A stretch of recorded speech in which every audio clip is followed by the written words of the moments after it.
Jim Skinner, CEO of McDonald's, is a born leader who doesn't need to be in the limelight for personal satisfaction.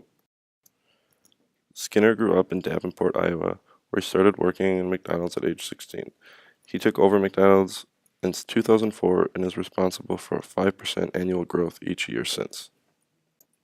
Last year, the more than 33,000 restaurants worldwide brought in $24 billion in revenue. This is in thanks to the more than 1.7 million workers worldwide. Since day one, Skinner's goal and vision was to focus on efficiency and performance, stressing that new leadership change did not mean strategy change. To analyze this article further, the value percept theory was used to understand how Skinner has positively or negatively impacted his coworkers. This theory looks at different facets of what makes a job satisfying. Promotion satisfaction could be higher for low-pay workers. It is difficult for many of them to move up in the company.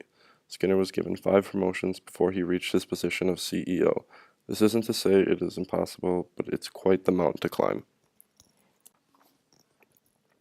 Supervision Skinner uses ranges from company-wide to stopping in to visit a single store, giving rigorous inspections to make sure everything is running efficiently and correctly. He's a good communicator of what he expects, and people respect that about him.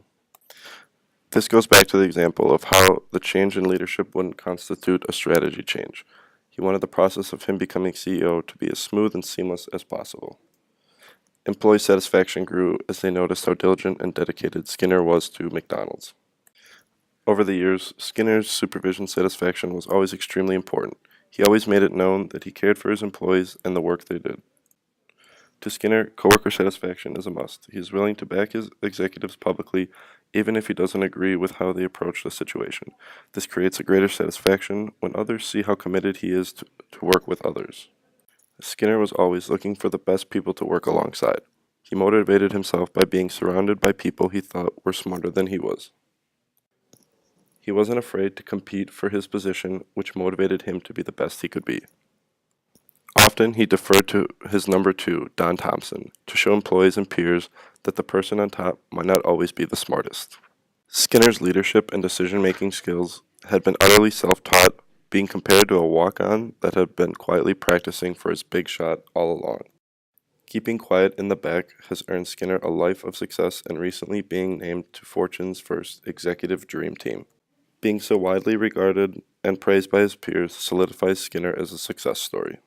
The next CEO has big shoes to fill. Thanks to Skinner's leadership and critical thinking skills, the next in line should be highly qualified.